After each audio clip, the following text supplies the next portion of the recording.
Perfect. So thanks everyone again for being here for the next engagement in our collaborative court speaker series with AQI. So happy to have Maureen French joining me. And we're going to be talking quite a bit about a lot of wonderful things. We titled this webinar Coming Full Circle, Victim and Reentry Support, where I think we just have really interesting, diverse backgrounds, but we found that our approach has been quite similar and really just helping people. And Maureen, you've been just a really great colleague for the last 8 or 9 years now. Wow, you were one of the first people to reach out when I joined the court here in the Northern District of California.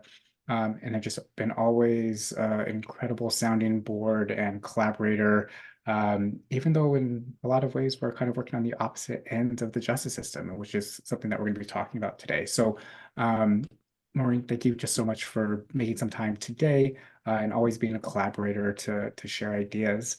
If I could just ask you to, talk about yourself, introduce yourself, and a little bit about your background and the work that you do. Sure. So I'm Maureen French. Currently, I am the victim witness coordinator for the Northern District of California, where I have been in this role since 2013. I have over 20 years of experience in victim services, and I started off with my experience at the university level. I was actually a victim advocate before Virginia Tech shooting. So that was before this even became a buzzword type of thing. And we were looked at, the university, I should give it credit, Florida International University was one of the universities, a handful of universities that had such a thing. And, we provided victim services to faculty, staff, and students. And at the time Virginia Tech happened, they were looking to us for, guidance and how to set up a program and how to provide crisis response to something that was traumatizing. Wow. So I did that, and then I worked for Department of Defense. I did career counseling, but as a collateral duty, I was the sexual harassment assault response person for the 6th Battalion. So it's a big region of the United States, and just providing supportive services to folks that were actually in the process of going into the military, because I worked at the Chicago Military Entrance Processing Station, and they were about to go into the military. They weren't necessarily government property just yet, but they would need to stay overnight to get shipped off. And a lot of times they would let their hair down and do all sorts of unique things. I mean, these usually are teenagers, right? Sure. And so sometimes, unfortunately, victimization would happen and I would need to respond to that. So. Great. Thanks for the introduction. And I mean, it's so fascinating because the work that I do, right, is primarily in the collaborative courts in Northern District, where we're very much defending or client focused for someone who's been indicted, involved in the justice system. We have kind of the shared interest in helping people, but we're on opposite sides of the legal process. So I think that's something that we're hoping to unpack today, where the whole point of the speaker series is really to just try to come up with information and try to increase awareness and knowledge about how complex the justice system is, and how many different lanes and venues where it does truly take a lot of collaboration to improve outcomes, and find different ways to help people at every level of the system. Before we talk about kind of like the day-to-day and what your responsibilities are in helping victims directly, can you just tell us a little bit how you got into the work and, a little bit about your educational background and, really how you found your passion in the work that you do? Sure. So I was doing my undergraduate at Florida International University, and I was getting it in liberal studies. And I was just walking down a hallway one day, and this woman came out of her office and was just asking me, like, who are you? What do you do? What do you want to do? This and that. And she so happened to be the director of the women's studies program at Florida International University. And so I started telling her the classes that I was taking: international affairs, uh, focused on women, environmental affairs, things like that, social science, focusing on women and things like that. And so she was like, all the classes you're taking, you can get a double major in women's studies. And so I was like, okay, great. And she's like, well, what do you want to do after this? And I said, well, I want to help people. And she said, well, the best way to to figure out what you want to do is to get out there and help people. I'm going to give a call over to the Victim Advocacy Center and see if they need an intern. And so I became the first ever undergraduate intern Right. at the Victim Advocacy Center. I started out as, just doing the copies and, just the answering phones. And then I worked my way up. The boss ended up getting awarded a grant from the Florida Department of Health for prevention education around sex assault, stalking, and date rape. And she asked me to run it, and so I did. And I just moved my way up there. Also, as that was happening, I got my master's in mental health counseling, and so I'm a trained therapist. I never sat for licensure because my career path never needed me to do so. I was able to do what I needed to do uh, in order to help people. I did Yeah. the career counseling piece, but I always was connected to victims and victimization and providing that type of support. My boss back then at the Victim Advocacy Center just told me, she's like, Maureen, you have a natural inclination to be an advocate, which is very, very true. I have a natural instinct to speak up for the folks that don't have a voice at the time. Yeah, that's great and powerful how, mentors can really shape your career path and really inspire you to grow and do lots of things that haven't been done before or really expand on the work that you can provide helping people. So that's great. Thanks so much for sharing that. Now, really curious just to move into, your day-to-day role. So in the criminal justice system, right, it can be very traumatic, difficult, challenging to be involved at any level, but particularly for victims of violence, assault, any gamut of theft, right? It's just a very heart-wrenching, difficult experience. And so love to hear just kind of about your day-to-day in your role at the U.S. Attorney's Office and what your responsibilities are and how you approach helping people. Sure. So cases are brought to us by the federal investigative agencies such as FBI, Homeland Security, ATF, DEA, things like that. And the U.S. Attorney looks at it and then decides whether or not we're going to charge. Depending on the charges is how we go about providing our services.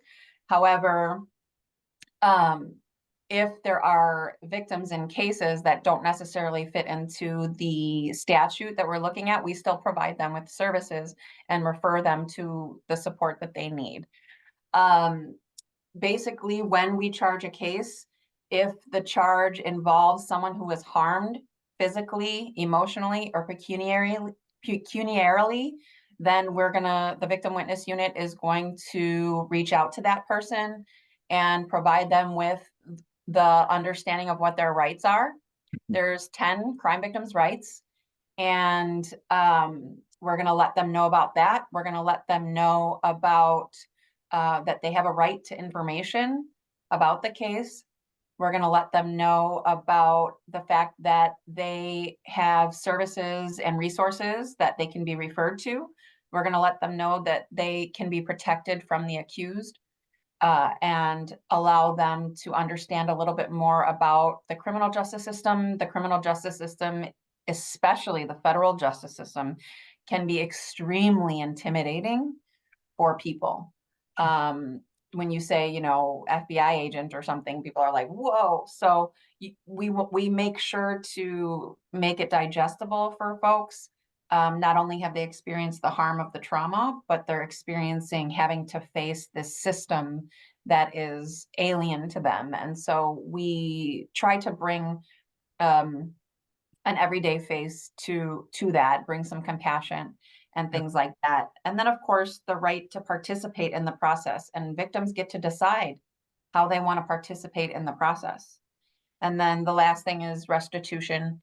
Folks can have the defendant, if convicted, be responsible for paying back the loss that they suffered from the harm that they experienced.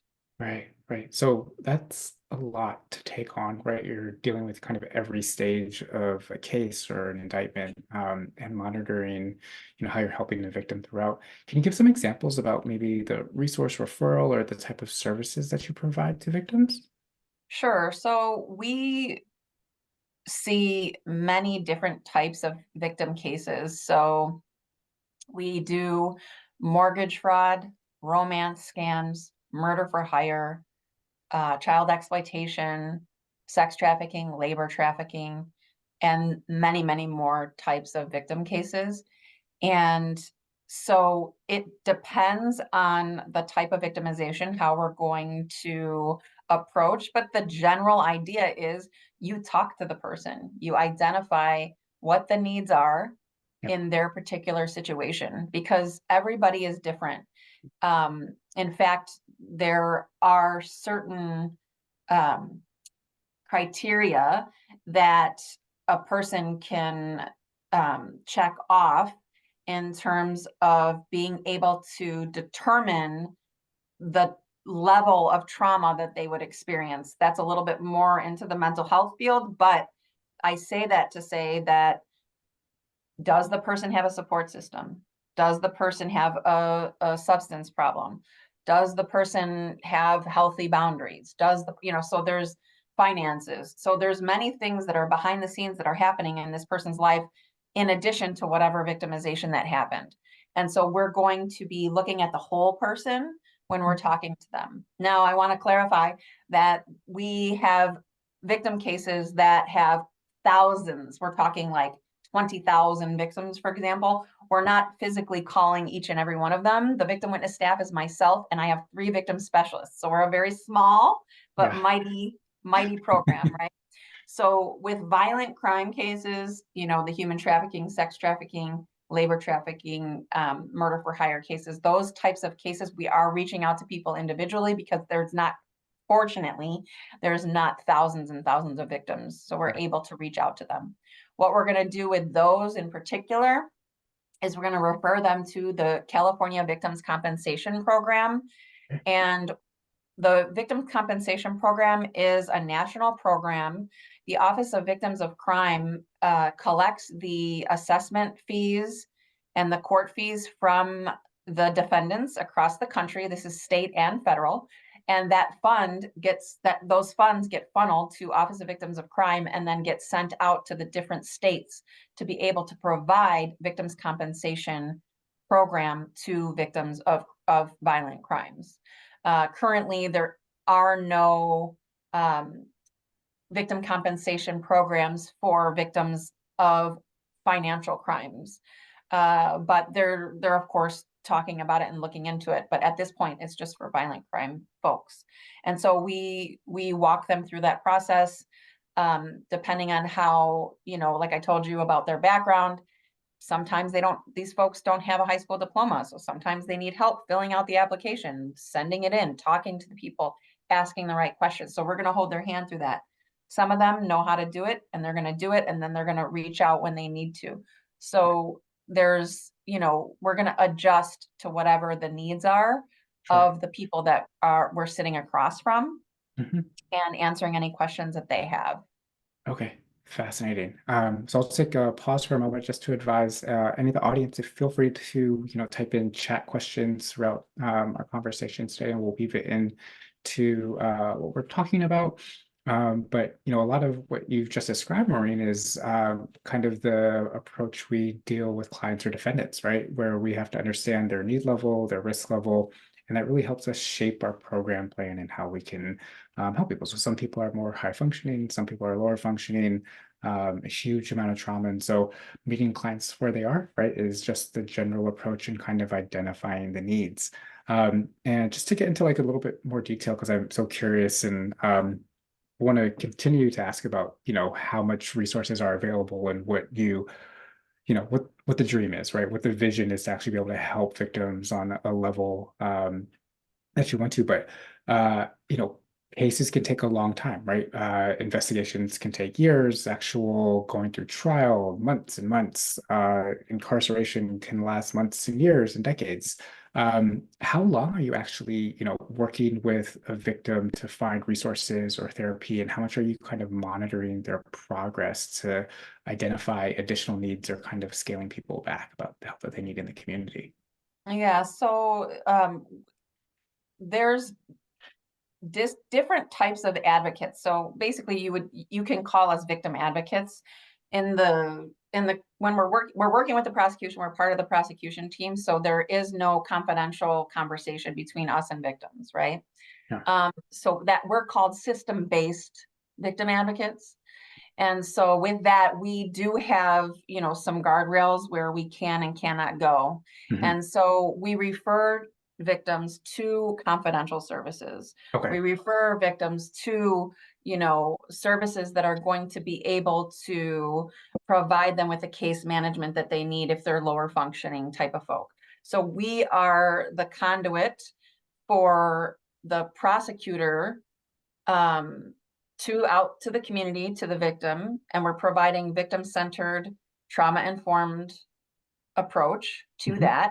And then we're also the uh, referral source for victims to get whatever it is that they need. So if they need housing, if they need substance abuse assistance or whatever, we're going to provide that to them. And it doesn't need necessarily, the referral doesn't necessarily need to be tied to the actual victimization. A mortgage fraud victim is being referred to housing because they can't pay for their housing.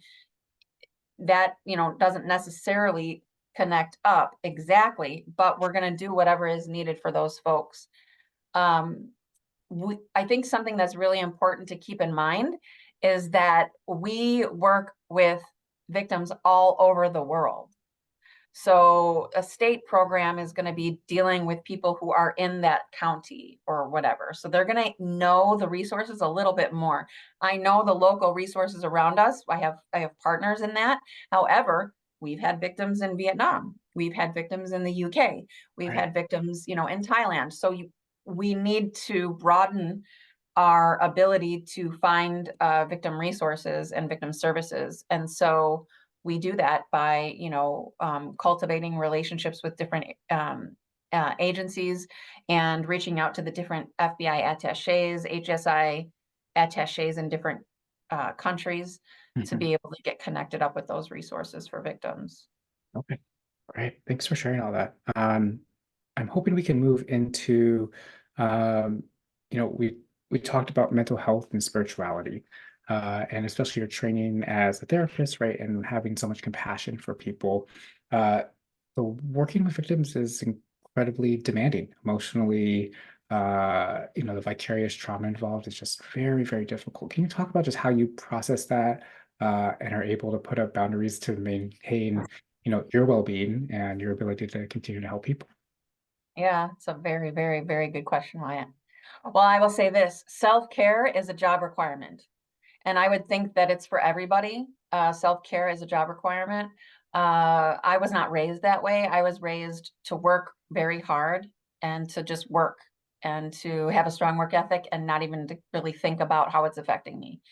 My training definitely helped me to understand a little bit more of how to do self-care and how to keep boundaries with folks.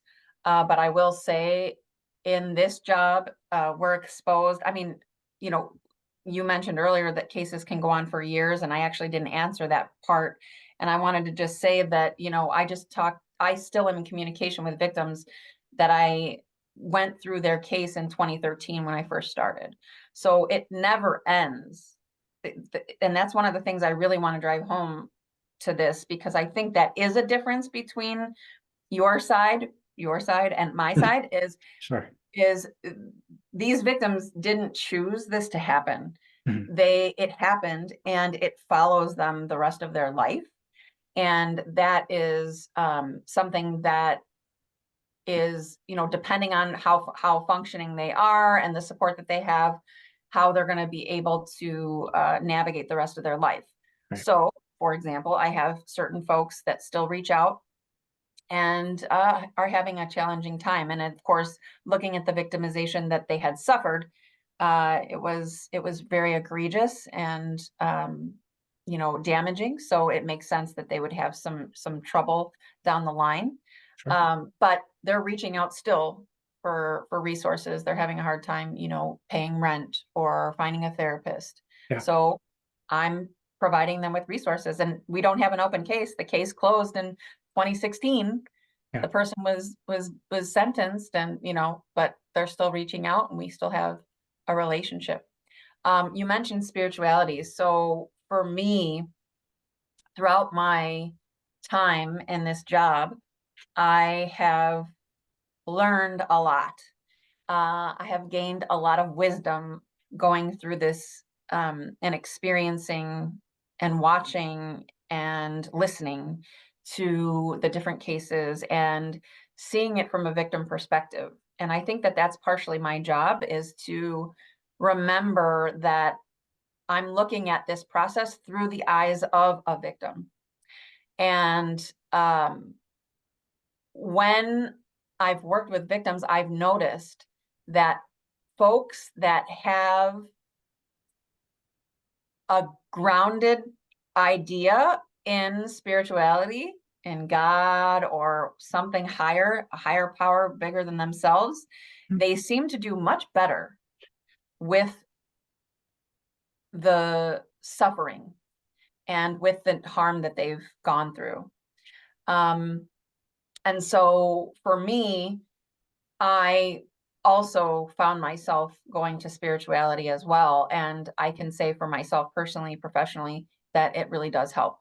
I've always been an optimistic person, but having faith in that, in a power greater than this criminal justice system, Mhm. bigger and more powerful than the judges and the defendants, Sure. it's very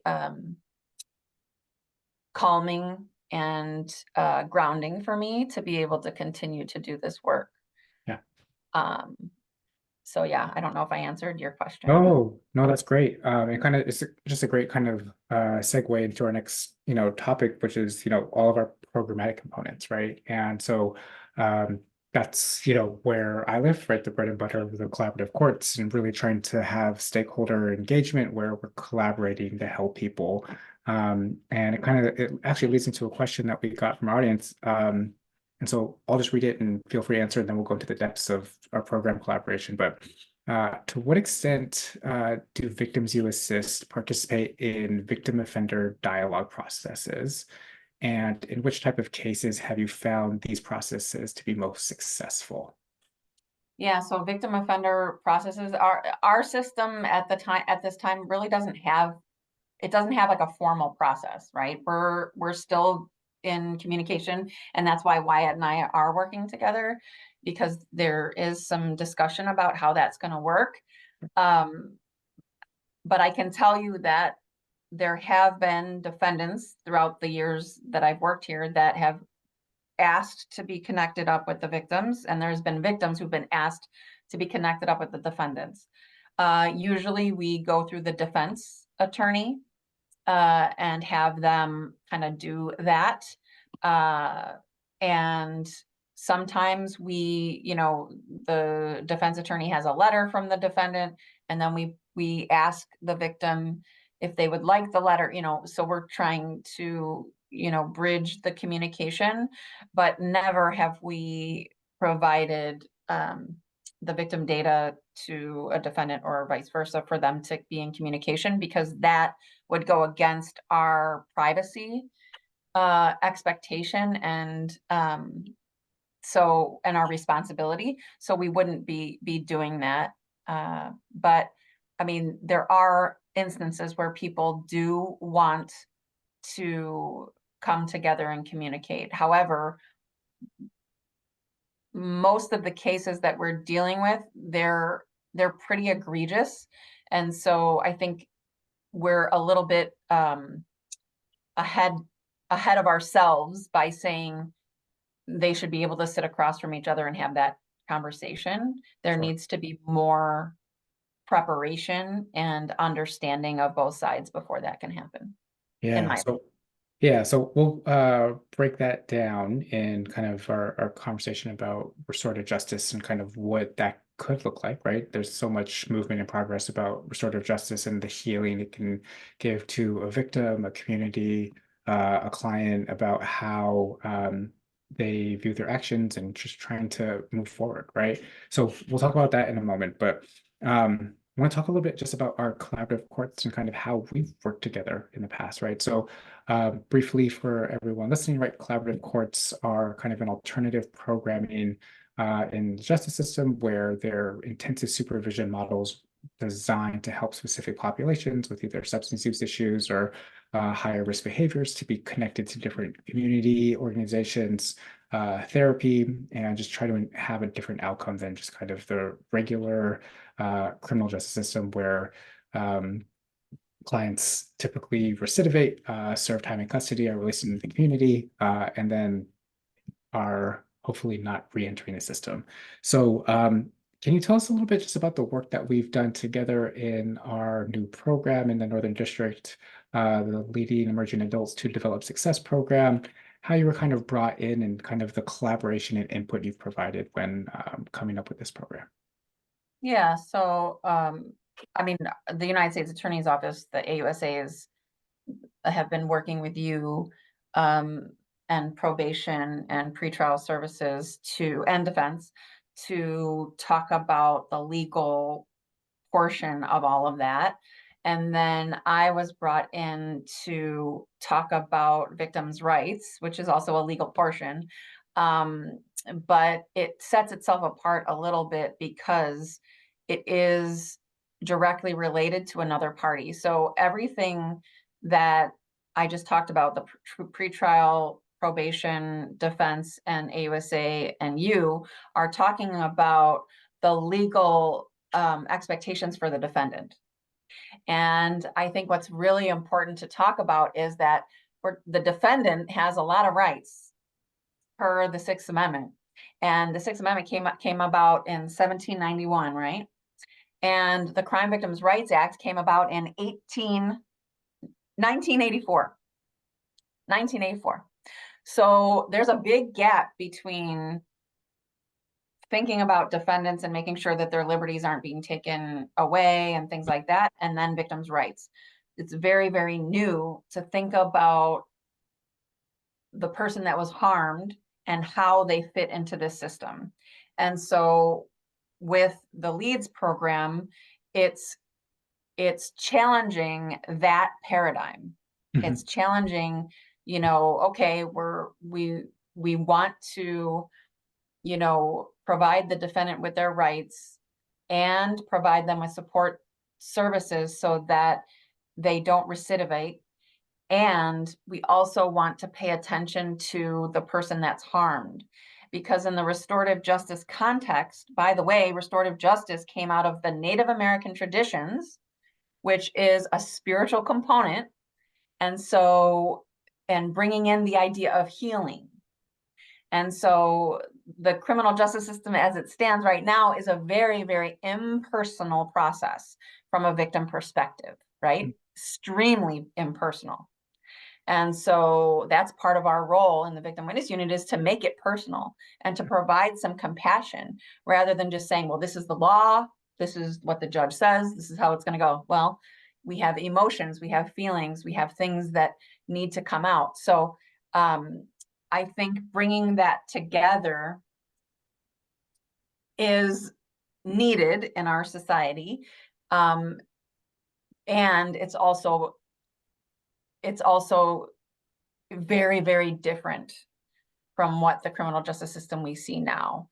And Right. so just me being in part of this conversation is like, I feel like it's just don't forget about the victims, don't forget about the victims, because there's so much for the outlined for the defendant, the person who harmed in the criminal justice system, which is great. And we should be trying to assist these folks who have trauma backgrounds as well, right? And providing them with the services that they need so that they can go back out into society and be,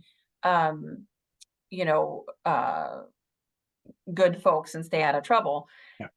and to take into consideration the victims' rights that are very new baby rights from 1984, Mhm. and to talk about how to make an impersonal process more personal, and to bring it to the level of healing, which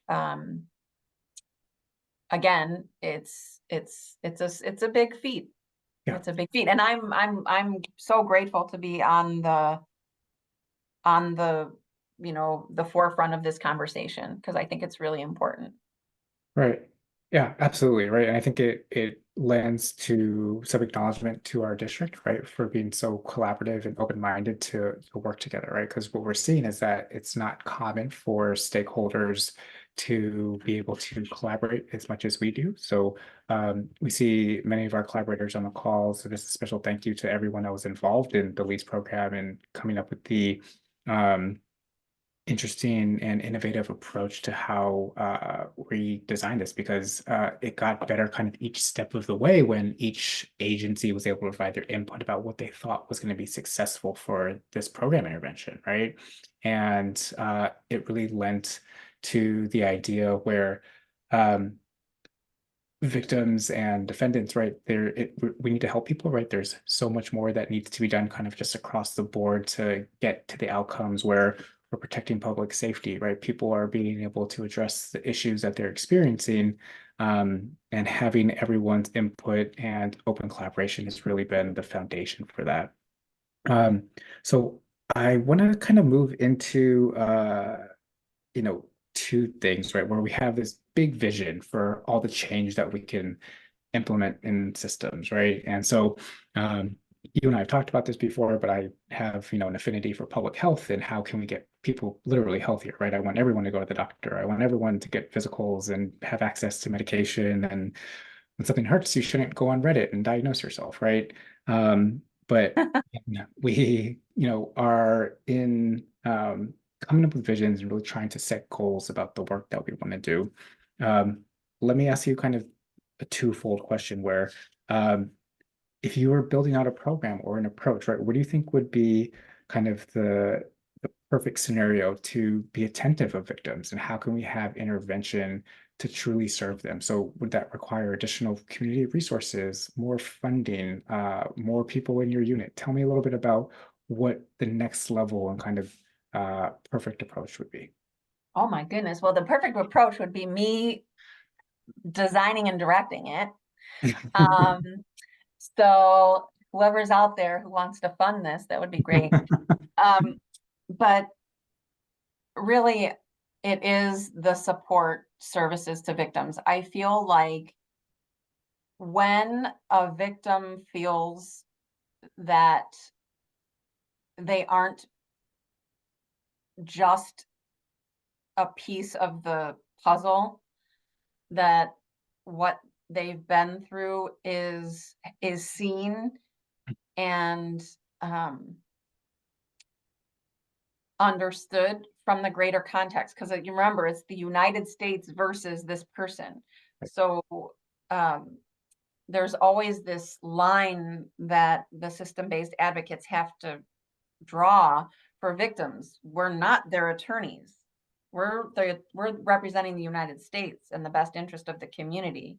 And so sometimes that doesn't align with the victims.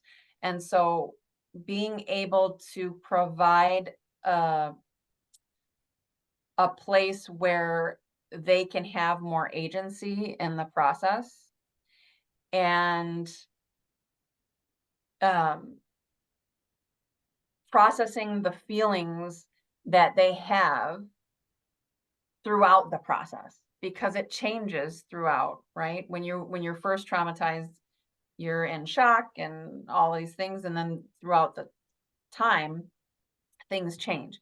And so I would just say that what I would want to see is a more personal approach to victims, the harms that they've suffered, and to truly have wraparound services for them.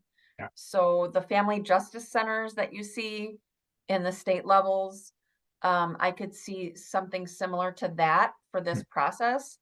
Um, because we would be preempting the needs of these folks, like you talked about, access to healthcare, access to housing. And so we can guesstimate what the issues are going to be with these victims. yeah. And so we can stand up those uh supports and be able to have those collaborative relationships. And really, Wyatt, when you talk about collaborative courts and collaborative relationships, what it is communication. Mhm. And it's about communicating what each party's needs are and then coming to the middle place where we can make it happen, right? Right. And so for me, that's how that would be. And I would love to see us have the restorative justice component be in the system so that we didn't have to go outside to Mhm. pull it, to grab it. But at this juncture, it seems as though that probably would be the way to go, would be to go to someone who's already doing the restorative justice Sure. circles and components and Right. bring it into to provide um the process. Right, right. And I mean, that leads to, where we should talk about restorative justice and just how immensely powerful the circles and the communities, the community organizations that are doing this. For anyone who hasn't experienced a restorative justice circle, they're by far the most human, emotional things I think that exists, right? I talk about our collaborative court graduations being really powerful moments of success. Restorative justice circles are truly, impactful, um, have to be done the right way, but powerful to everyone involved, even just sitting and observing. So it's really, beautiful work, but very, very challenging. And so over the last few years, right, as there's been more attention to criminal justice and change, reform, alternative approaches, we started talking about how we could implement restorative justice. And my constant concern, right, is always not doing it good enough, right? And it's certainly not one of those things where you want to be able to meet the bare minimum and say that you're doing it. It's something that should be front and center, done correctly with the right amount of training, support, collaboration, funding to happen. Kind of piggybacking on my dream scenario or vision that you have, right? What could restorative justice at the federal level look like in actual implementation for the court system? Yeah, from my perspective, it would be victim centered, victim driven. And it would take into consideration the rights that the victims have. Because again, the disparity between the defendant's rights, and they deserve them. I'm not trying to minimize that. They deserve them. We're dealing with their liberties. I get it. However, we're dealing with people who were harmed and they didn't choose to be harmed. Right. And so um, starting from that place, to me, from a mental health perspective, is going to shine light on what they need to heal. And that doesn't look the same for everybody. And so in those healing circles, I think it's important to um, allow for that, allow for, the person to bring the emotion and feelings that and thoughts that they're having, and have the defendant be queued up to meet them there. Um, which, I mean, we've seen it in circles, it can happen, and so it's healing for the defendant in their own right, and it's empowering for the victim to be seen and heard. Um, Again, I talk about communication, collaboration, the restorative justice, the, the way I see it is, this is all about human communication. In our society, the way I see it, we don't want to communicate with each other. We want to get someone else to represent us and have them go do our negotiations for us and make sure that, all my rights are being upheld or whatever, where instead of taking responsibility for whatever it is that you did. And this is just for regular, not just for crimes. This is just in general. Yeah. We don't we avoid conflict and avoid communicating. And so that's what this restorative justice for me is bringing up is, look, we can have a difficult conversation about really terrible things Mhm. if we have it in the right container, which comes from the Native American traditions and allows for a safe space to happen for people to feel that they can come forward with those feelings and thoughts. That is very different from what the criminal justice system is right now. Right. Right. Great. So I want to take the last just 5 minutes and then really open it up for Q&A from anyone in the audience.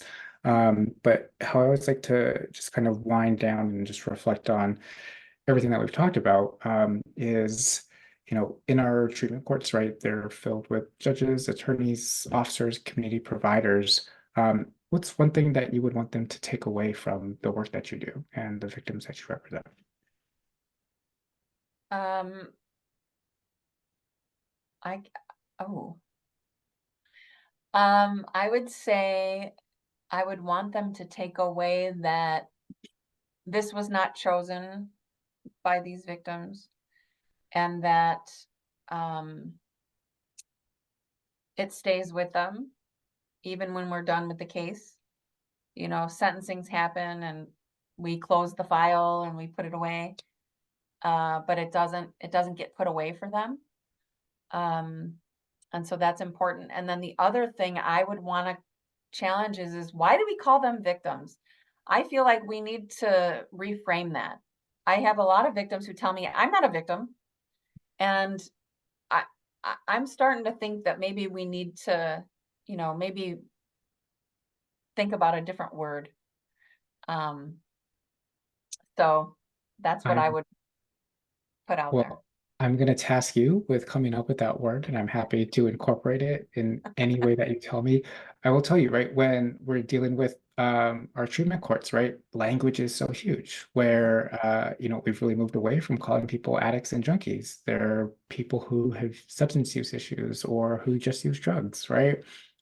Same things with just small phrasing where if you look at someone only as a defendant or only as someone who's been incarcerated, there's a whole lot more to them than just the snapshot of their criminal charge and kind of the sentence that they've experienced. So I really think, phrasing and language that can help a community or a population help heal. It's such a small kind of thing to change where we're all capable of it. We're mindful of our words and how we approach things. So when you come up with that term, Maureen, you let me know and we'll help spread it throughout the district. Okay. Sounds good. And if Perfect. anybody has a suggestion, please put it in the chat. Perfect. Well, Maureen, thank you, so much again for taking time today to, talk through your work. And it's always so fascinating, and interesting to talk with you, right? Because, on paper, we're not collaborators, right? We shouldn't be on the same side. We deal with the opposite ends of how things work. But we've always been so open where we share ideas about how to help people. And that's ultimately what it comes down to and really coming up with great interventions. So with that, does anyone have any questions for Maureen? Feel free to either type it in the chat, type it to me, or if you want, you can actually just jump off camera and ask directly.